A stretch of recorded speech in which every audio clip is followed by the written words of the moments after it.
मोदी सरकार में नए नए कैबिनेट मंत्री बने भूपेंद्र यादव की जन आशीर्वाद यात्रा आज रेवाड़ी पहुंची, जो रेवाड़ी शहर से होते हुए राजस्थान में प्रवेश करेगी। कहने को तो बीजेपी ये कह रही है कि लोगों का आशीर्वाद लेने के लिए ये यात्रा निकाली जा रही है, लेकिन राजनीतिक मायनों में भूपेंद्र यादव की ये यात्रा बेहद खास भी है।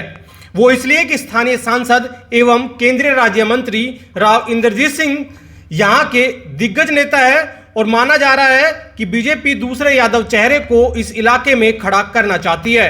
तभी अहिरवाल के इस क्षेत्र में अहिर समाज से बने मंत्री की आशीर्वाद यात्रा निकाली जा रही है। और दूसरी खास बात यह है कि स्थानीय सांसद होने के नाते राव इंद्रजीत सिंह भी इस यात्रा में शामिल होने थे, लेकिन ना वो आए और ना ही उनके समर्थित लोग इस यात्रा में शामिल हुए। हाँ, जो बीजेपी के नेता और कार्यकर्ता राव इंद्रजीत सिंह विरोधी हैं, वो सभी आज एकत्रित जरूर हुए हैं। और रही कसर अखबार में छपे एक विज्ञापन ने निकाल दी, जिसमें पूरे पन्ने पर केवल राव इंद्रजीत सिंह की फोटो और ऊपर राव तुलाराम और राव वीरेंद्र सिंह की फोटो के साथ लिखी लाइनों ने निकाल दी, जिसमें लिखा गया, ना मैं गिरा ना मेरी उम्मीदों के मीनार गिरे, पर लोग मुझे गिराने में कई बार गिरे। यानी राव समर्थित लोगों का कहना है कि राव इंद्रजीत सिंह के सामने दक्षिण हरियाणा में कोई दूसरा नेता बड़ा कद का हो नहीं सकता। वहीं राव विरोधी बीजेपी कार्यकर्ता भूपेंद्र यादव में अहिरवाल की राजनीति का भविष्य देख रहे हैं। ऐसे में बीजेपी के यहां दो गुट बन गए हैं। हालांकि अब यह कहा जा रहा है कि रात को भूपेंद्र यादव का डिनर का कार्यक्रम राव इंद्रजीत सिंह के निवास स्थान पर रखा गया है। भूपेंद्र यादव ने सीधे तौर पर तो कुछ नहीं कहा, लेकिन बातों बातों में ये जरूर कह दिया कि अब किसान अहीर का बेटा भी अपने इलाके का नेतृत्व कर सकता है। मोदी सरकार ने पिछड़े वर्ग के लोगों को मंत्री बनाकर ये साबित भी कर दिया है। और लोकतंत्र में लगातार नए नए लोगों का नेतृत्व आना आवश्यक है। आज इस इलाके से भूपेंद्र यादव है, कल कोई और गरीब यादव का बच्चा आगे आएगा, इलाके का नेतृत्व करके सेवा करेगा। सब लोग आगे आए, सबका नेतृत्व आगे बढ़े, इसी कामना को लेकर के मैं आपके पास आया। आपको बता दें कि भूपेंद्र यादव की जन्मभूमि गुरुग्राम के जमालपुर गांव की है, लेकिन उनका निवास स्थान राजस्थान के अजमेर में है और राजस्थान से ही वे राज्यसभा सांसद भी है। मोदी सरकार में कैबिनेट मंत्री बनने के बाद अब 16 अगस्त से गुरुग्राम से उन्होंने जन आशीर्वाद यात्रा शुरू की है, जिस यात्रा ने आज रेवाड़ी जिले के कापड़ीवास से शुरुआत की और जिले के मसानी, रेवाड़ी शहर और खोल सहित 2 दर्जन स्थानों पर स्वागत कार्यक्रम के बाद ये यात्रा राजस्थान में प्रवेश करेगी, जिसका 20 अगस्त को अजमेर में समापन होगा। बहरहाल देखने को तो यह यात्रा सामान्य है, क्योंकि नए नए मंत्री बने हैं और वो अपने अपने इलाकों में जन आशीर्वाद यात्रा निकाल रहे हैं। लेकिन अहिरवाल में इस यात्रा के मायने कुछ और ही हैं।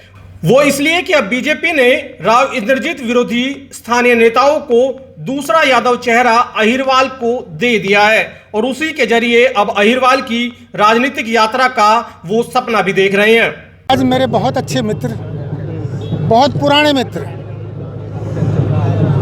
जो लगभग मेरे पास सप्ताह में एक बार आया करते, आज मुझे ये खुशी है कि वो केंद्र में मंत्री बने हैं और क्योंकि मेरे गांव में आ रहे हैं, मैं उनका स्वागत कर रहा हूं। जहां तक घर वापसी की बात कर रहे हो, मैं आपको सूचित करूं विधिवत, और मैंने पहले भी कहा था, मुझे कोई निलंबन का लेटर नहीं मिला आज तक। मैं किसी दूसरी पार्टी में नहीं गया और चुनाव जो लड़ा, आपको याद होगा, असली भाजपा के नाम पे लड़ा था मैं, तो मैं भाजपा से बाहर कभी रहा नहीं।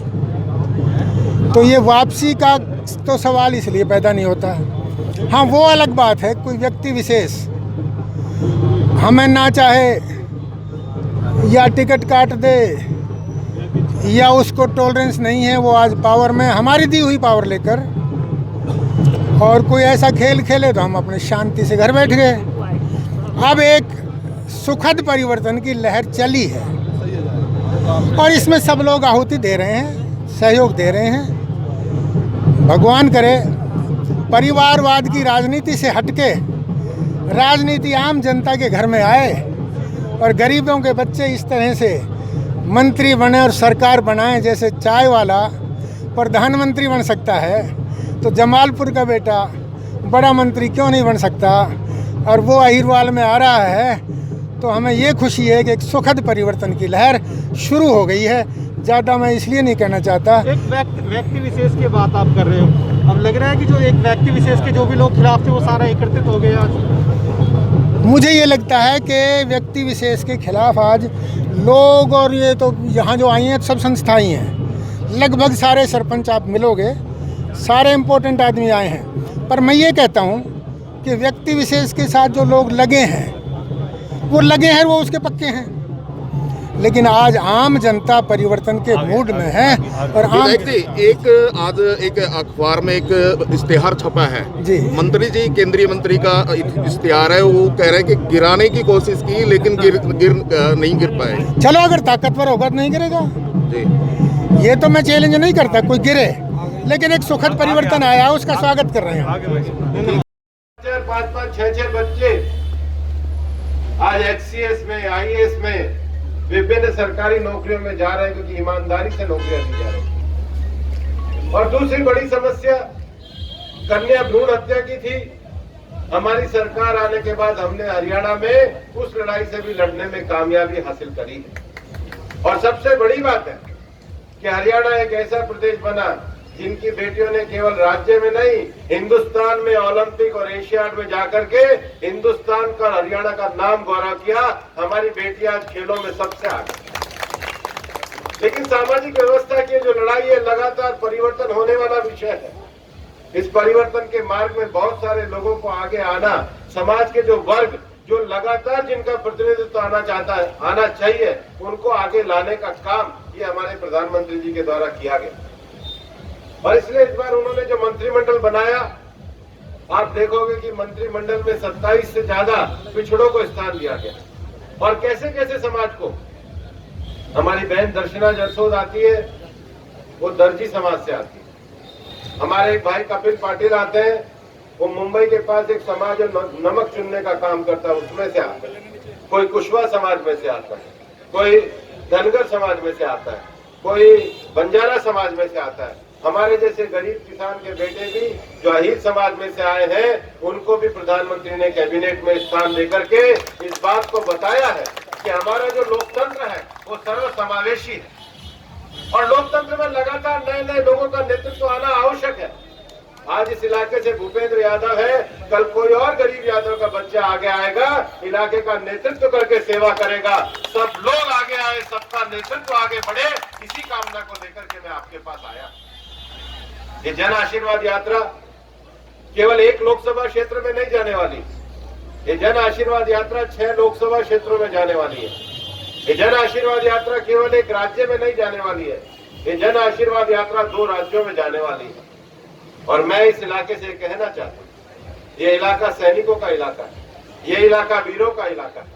अपने इलाके में जो मोदी जी ने जितने भी विकास योजनाओं को चलाया है, उन विकास योजनाओं की लास्ट माइल तक डिलीवरी हो, इसको करने का काम भारतीय जनता पार्टी के कार्यकर्ताओं का है। सब लोगों के जीवन में परिवर्तन आए, सरकार से लगातार सब लोगों को लाभ मिले, ये करने का काम भारतीय जनता पार्टी के कार्यकर्ता का है। और हमारे जो बुजुर्ग बैठे हैं, महिला बैठे हैं, हमारे पूरे इलाके में शिक्षा का विस्तार हो, शिक्षा का मंत्र सब लोगों के बीच में जाए। और अब तो बेटियां अच्छी पढ़ रही हैं, लड़कों की भी शिक्षा में थोड़ा और ध्यान देना चाहिए ताकि वो भी मेरिट में ज्यादा अच्छा नंबर लाए। लड़के और लड़की दोनों बराबर तरीके से शिक्षा में आगे बढ़े, समाज में आगे बढ़े, कुरीति से लड़े। और माननीय मोदी जी के नेतृत्व में जो आत्मनिर्भर भारत बनाने की जो हमारा संकल्पना चल रही है, उस सब में हम साथ मिलकर साथ लगे। ये जन आशीर्वाद यात्रा को आगे लंबा जाना है। आपसे लंबी बात करने की इच्छा थी।